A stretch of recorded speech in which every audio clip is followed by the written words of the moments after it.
Hi everyone, this is William from Own This Property, and today we're doing another condo review of the LakeGarden Residences. Now, LakeGarden Residences will be the first of two and probably three new condos next to Jurong Lake Gardens. This will be the first mover over there, but the question remains, will this be an advantage or a trap? As always, I'll be focusing on sharing my unique analysis that others do not cover, so that you have a clear idea and strategy on whether you should go for LakeGarden Residences or wait, and whether LakeGarden Residences' first mover advantage is a trap.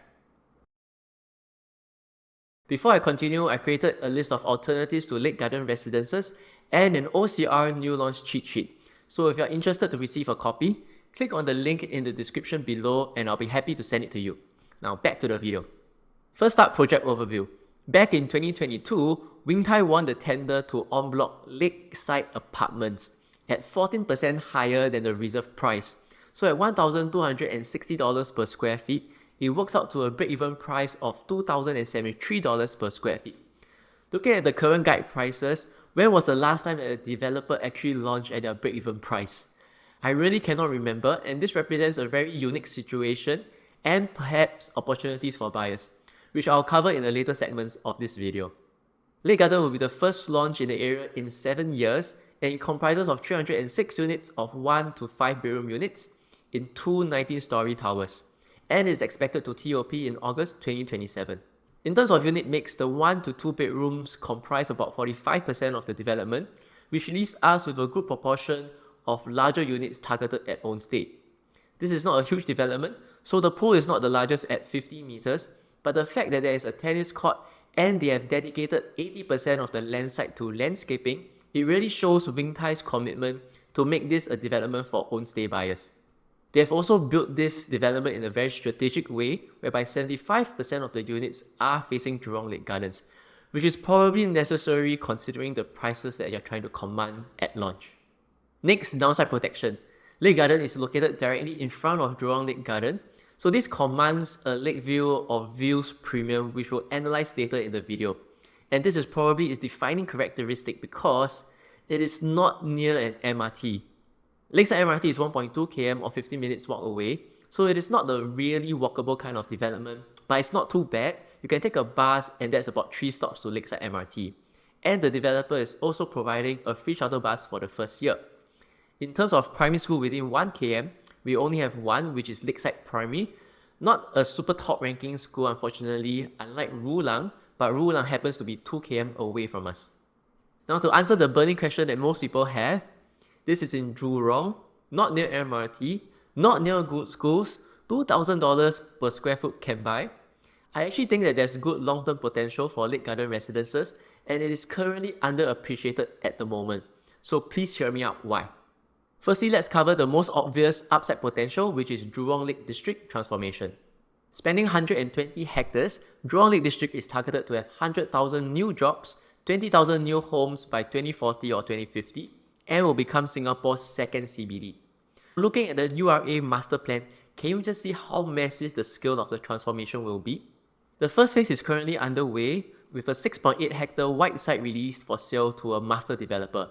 For context, this is the only second master development site in Singapore's history, which almost doubled the size of our first master development site, which is the 3.55 hectare Marina Bay Financial District. This site will comprise of 3 separate land plots linking Jurong East MRT and Jurong Lake District off the Cross Island Line. It can yield over 146,000 square meters of office space, 1,700 private residential units, 73,000 square meters of retail, hotel, entertainment, community spaces or more. So this mega integrated development will be completed in the next 10 to 15 years. I think that this is going to be a game changer for the area, and it's going to be very interesting to see all of this unfold across Jurong Lake from LakeGarden Residences. The second exit strategy of LakeGarden Residences is its permanently unblocked greenery views. So when you buy a development like this, it's not ready for the MRT, and when you exit, you're actually targeting the emotional buyer who really values those unblocked greenery views. The only research that I can find is done in the context of HDBs, but I think we can draw similar conclusions. So in the study done by a PhD student from NUS, it showed that being near greenery accounted for about 11.7% of the HDB resale prices. The same should go for private properties in Singapore because buyers are willing to fork out more for those unblocked greenery views, which will become increasingly rare as Singapore becomes even more densely built in the future. I scoured the entire Singapore and found some similar examples of private properties that are also near unblocked greenery views but not near MRT. I took these properties' average PSS exactly 10 years ago, and mind you that this was the peak 2013 prices before a wave of cooling measure. So even when I use the worst possible starting point in terms of prices, you can see that they are still very much profitable 10 years later, with clearly more profitable than unprofitable transactions. I also added Normanton Park, which is going to TOP soon, and he has already lodged one profitable sub-sale transaction. The fact is that not having an MRT is perfectly alright, and even without a 1km good school, it is still possible to exit comfortably because we are targeting the emotional buyer who values those unblocked greenery views. Since we're on the topic of views, just how rare actually is a view of Jurong Lake, and is LakeGarden Residences expensive relative to the comparables nearby? Over here I put up the resale developments facing Jurong Lake.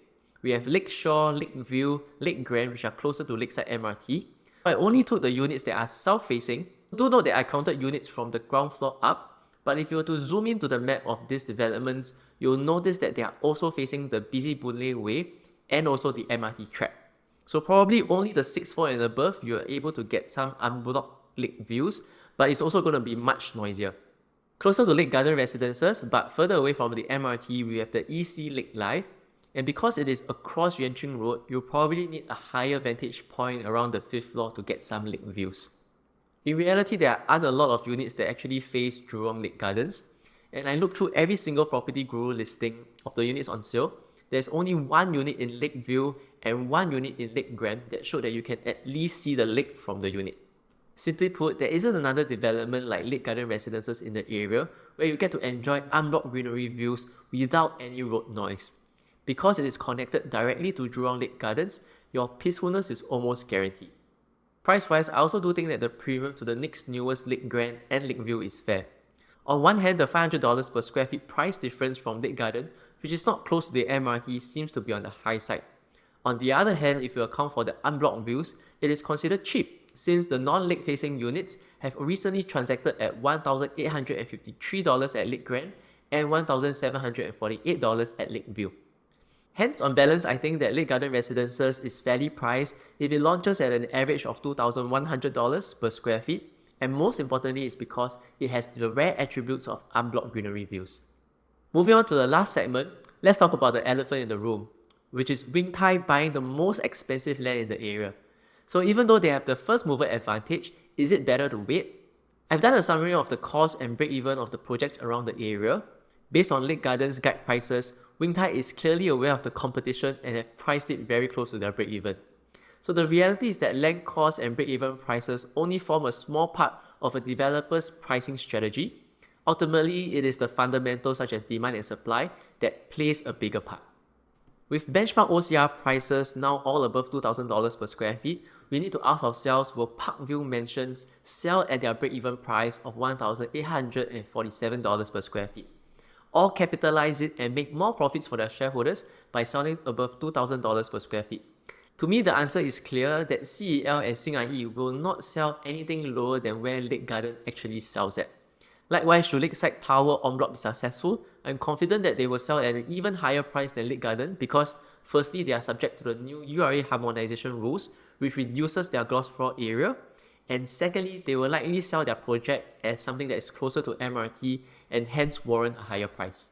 Let me give you another real example. Back in 2018, Jadescape, Park Esta, and Sterling Residences were three RCR properties that had similar attributes. So even though Jadescape had the lowest break-even price and Sterling had the highest break-even price, they all sold relatively the same at about $1,700 per square feet at launch, because that was the acceptable RCR prices back then. It just means that Jadescape developer Qing Jian laughed the loudest when they hit to the bank. But as consumers, break-even prices being high or low did not translate to any material difference in profits. When we look at the prices of these developments today, we can see that they have all performed relatively similar to one another. To put everything together, I think that LakeGarden Residences does have its unique selling points, and its first mover is more of an advantage rather than a disadvantage. On balance, I think that if you are a buyer who wants about 60% own stay and 40% for investment, this is something that is suitable for you. Ultimately, a property's performance over the long run depends on its fundamentals, demand and supply. So demand here is strong, and it can only go stronger as Jurong Lake District transforms over the years. In addition, I've also shown you in the previous segment that the supply of unblocked views of Jurong Lake is very, very low. If you're looking for a property that has a heavier emphasis on investment in the same area, I think that the upcoming JDEN, which is the redevelopment of JQ, will be a suitable candidate as well. I've also researched a list of alternatives for you, so if you're keen, click on the link in the description below and I'll be happy to send my research to you. Thank you for staying to the end of this video, and I really hope that this analysis has been useful for you. Now, if you're still not sure whether this development is for you or which layout to choose, which I do apologize because I can't squeeze all of that into this video, please contact me on WhatsApp. I'll be more than happy to share with you. With that, thank you again, and don't forget to like the video and subscribe to our Own This Property channel, and I'll see you in the next video.